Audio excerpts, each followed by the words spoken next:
She was sitting in the lounge in the dark, lights out, alone again. The lounge in the Campus Ministry Center was a safe and comfortable place for the students to study, visit, relax, whatever. I suspected that for Marilyn, it was a place to escape. I was right. I asked her what she would like to do. No response. I decided to push. I kept asking questions with the same kind of response, and I said, at one point, I said, Marilyn, where would you like to go if money was no problem? She had already recited the litany. Trouble with grades, she and her boyfriend were having trouble again, didn't have any money. So I pulled, where would you like to go if money was no object? Oh, she said, I don't know. I kind of like to go to Japan, but that's not going to happen. About that time, Paul came in. Paul was another student.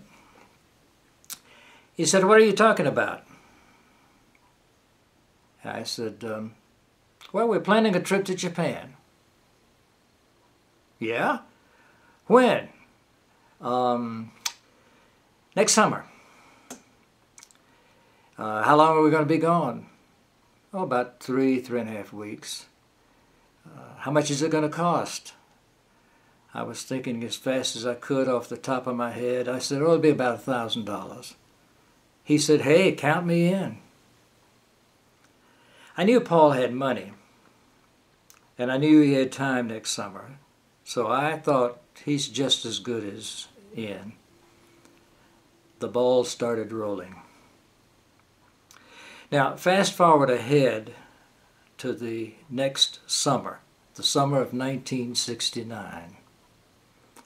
And by that time, we had put a trip together. We had 10 students, 2 Roman Catholic priests, a nun, a local church musician, Dave, my colleague in campus ministry, and myself. And we left for Japan. I told the group that I knew nothing about Japan. I was no expert. I didn't know the language.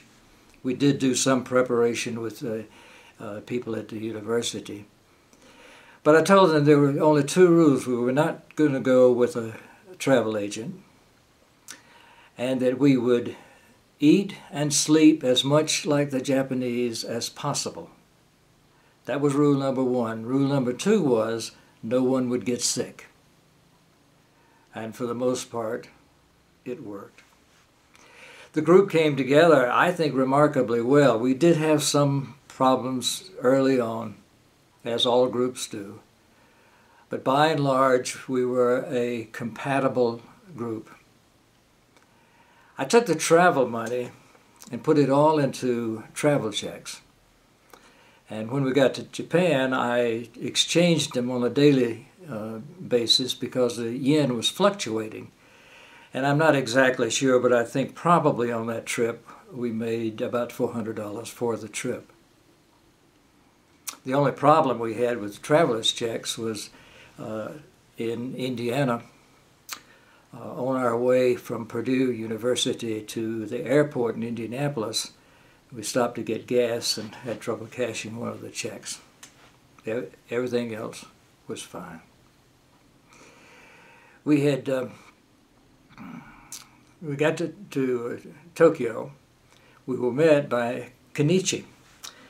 Kenichi was a physics graduate student that I had befriended at Purdue and was now back in Tokyo and home. And he had agreed to meet us, and he spent a good part of the trip with us. Kenichi and I had an ongoing discussion, argument, if you will, about the differences in people. He argued that people were all the same, no matter what. And I said, well, there are obvious differences. And he said, no, all the same thing. Well, when he picked us up at the airport, there were three of us in a cab, Kenichi, Dave, and myself. And we got into a kind of three-way jam. And all three of the Japanese drivers sat there impassively, no emotion, blowing their horns. And I said, Kenichi, here's my point. If that had happened in America, New York, Chicago, any major city, by this time our drivers would be yelling and cursing and maybe outside yelling at each other. But our driver is perfectly calm. And Ken said, oh, Max, he said, it's all the same. He said, outside, driver very calm. Inside, he say, you son of a bitch. It's all same. It was hard to argue with that. We spent a couple of days in Tokyo shopping, sightseeing. I stopped by the Nikon factory. A friend of mine had asked me to buy a camera. It's actually custom built. And so I stopped by the factory to place the order. Explained to the man what I needed. He understood, took the order, and gave me my claim check and said it would be ready in about 2 weeks, which was about the time we would be coming back through Tokyo. I stuck it in my pocket, in my billfold, and I realized later on I couldn't read the thing. I had no idea what it said. It could have been a receipt for laundry as far as I was concerned. But I put that aside and we continued on our trip. We left Tokyo on the bullet train for Kyoto. It was a fascinating ride in itself. Nothing like that in the United States at the time, certainly. I had learned on the train, I had learned the colloquial expression for hello or good morning. And so when we stopped at the train station or when we arrived in Kyoto, we were met by our host. We would be there for the better part of a week. Hisako, Kenichi's wife, lived in Kyoto, so she and her family and friends met us at the station. And I met Hamazaki-san, Hisako's father, and I expressed greetings in what I thought was an acceptable colloquial expression. And he was ecstatic. He said, "Oh, you speak Japanese." Well, it didn't take long to realize that that greeting was probably a half of my entire vocabulary. But he was impressed. He spoke about as much English as I spoke Japanese. But we got by because we both understood the language of hospitality. The rest of the group were farmed out to other members of the Hamazaki family and their friends, and they were our host while we were there. Dave and I stayed with the Hamazakis. We got there in mid-afternoon, so we were there for supper, and it was a fantastic supper. It was delicious. And during the meal, Dave complimented the host on the beautiful ivory chopsticks that we were using. And I didn't notice it at the time, but the grandmother slipped away. I thought she was going to do some food preparation or something. And but before long, she slipped a package, one by Dave and one by me, of ivory chopsticks. And a little later on in the meal, Dave complimented the host once again on the beautiful bowls that we were using for soup. And this time I did notice the grandmother slipped out. Pretty soon came back, and sure enough, there was a little package by Dave and one by me that contained one of the soup bowl. And I leaned over to Dave and I said, "For goodness sakes, whatever else you do, don't compliment anything else." They were extremely hospitable people. Hamazaki-san was a banker, and he went to work the next day while we toured the Imperial Gardens, the palace. Kyoto was the oldest and first capital of Japan. It was a slow, drizzling rain, and which made the colors stand out even more, of course. And it was just a great experience. When we got back and Hamazaki-san came home that evening, he asked through Hisako what we had done and how we had enjoyed the tour. And when I said it was magnificent, his eyes lit up and he said, "You must be Japanese." And I asked Hisako, "What does he mean by that?" And she said, "Well, the Japanese perception of Americans, that is, in order to have a beautiful day, there must be sunshine." So much for perceptions.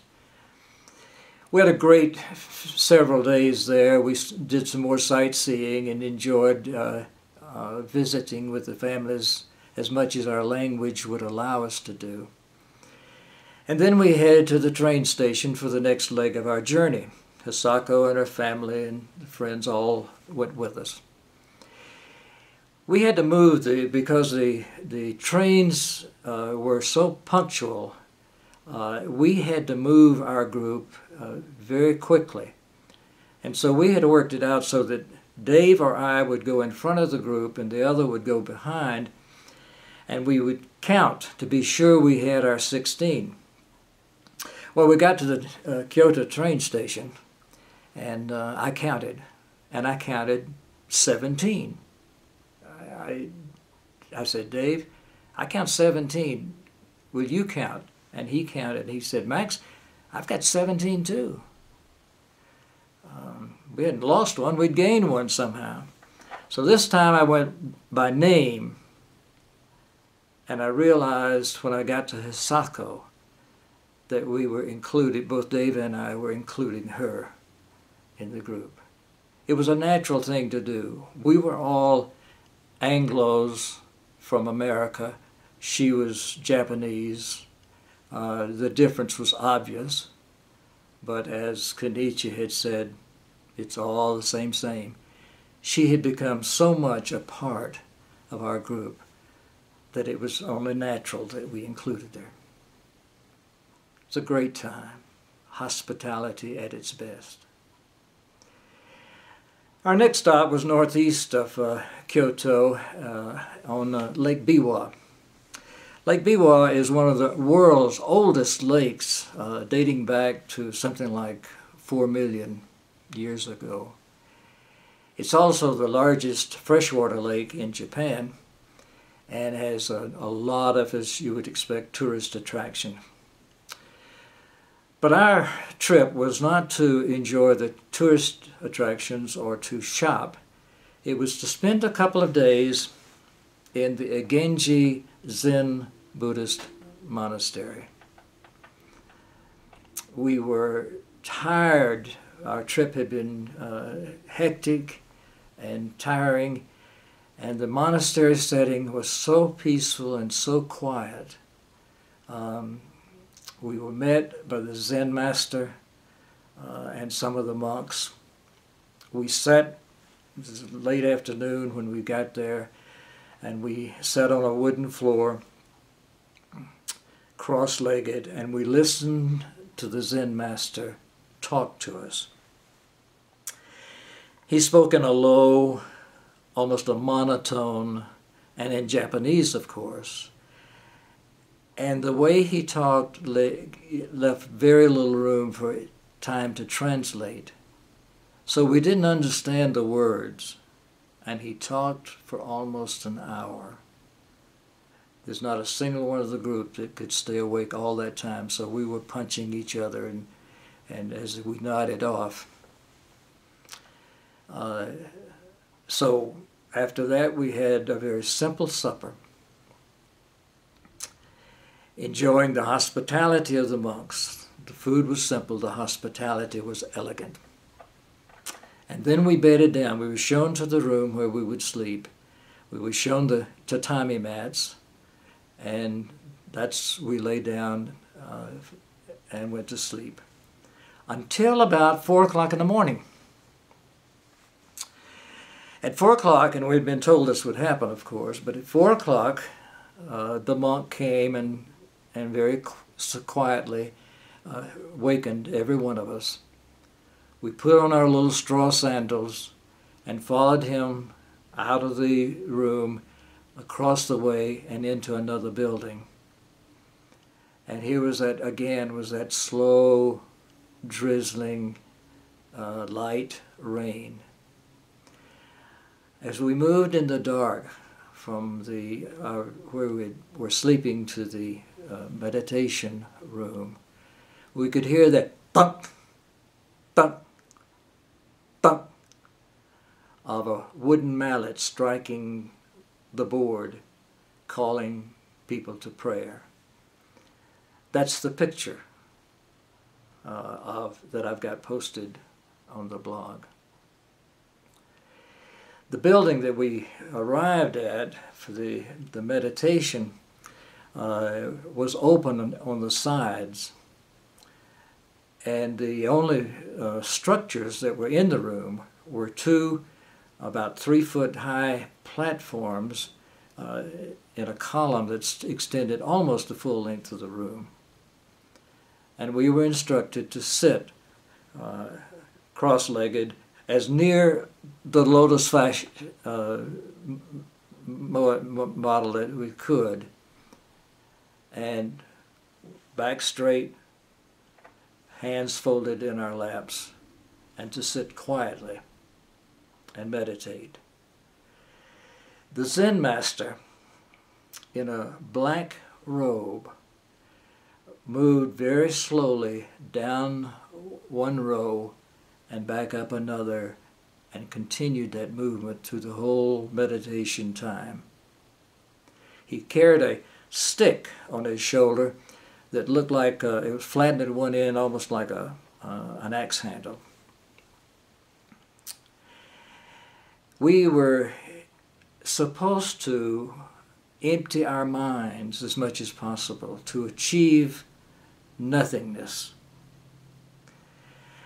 And we had been instructed as to how the Zen master would assist in that process if we became distracted. So I decided to try it. I'd come halfway around the world. I'd never been in a setting like this before. And so I moved as I was supposed to. I moved my hands from folded in my lap to a prayer position in front of my face and held it. And the Zen master continued his movement up and down the rows until he came to me. When he stopped in front of me, he turned and faced me. And I reached over with my right hand, as I had been instructed to do, and grabbed a hold of the base of the platform on which I was sitting and gripped it tightly. Now, when you do that kind of motion, there is a muscle that pops up somewhat on the shoulder. So while I'm in that position, the master takes the stick and comes down on my shoulder. Pow! Pow! Pow! And then I took my left hand and reached over and grabbed the edge of the platform and we repeated the process. Once that was happened, I returned my hands to my sitting position, and the Zen master went on. Now I was surprised, needless to say. It was a loud noise, but I felt very little pain. And strangely enough, even though I had never experienced anything like this before, I really felt some meaning out of this. For one thing, it made me focus. One of the other students thought this was cute, and so she tried it, and the master stopped in front of her, and when she assumed the position, he popped. And the first time that he cracked that stick on her shoulder, she exploded into hysterics. Spent the rest of the time sobbing lightly while we meditated. The experience in the monastery had to be the most significant one for me, and probably for the entire group. After a couple of days, we spent 2 nights there. We left and continued on our trip. We spent 2 days in Hiroshima at and toured the site, the bombed out buildings which had been preserved as they were the result of the atomic bomb explosions. And we met with some atomic bomb survivors. That had to be the most sobering experience that we had. Then we left Hiroshima. We went to up north of Tokyo for I think it was a day and a half maybe, and met with some peace activists, and then made our way back down to the city of Tokyo and to the airport to make our way home. I did stop by the Nikon factory, and as I walked into the factory, as I was walking in the door, there was a large building, and way in the back, the man who had taken my order saw me even before I announced myself and came running up, and he had the camera as I had ordered it. So it was not laundry after all, it was the right claim ticket. I remember asking him for some Japanese film, and he said, no, no, no, no. Japanese camera, American film, which probably was true, appropriate in 1969. We left Japan tired. I lost 10 pounds on the trip. Had a wonderful experience. And as we debriefed, without exception, the most significant part of our trip, through everything that we saw and heard, had to be the monastery. I am not a Buddhist, probably never will be, and that was just a little taste of the meditative discipline. But that has informed my prayer life significantly. And Marilyn said it changed her life. And I think it did.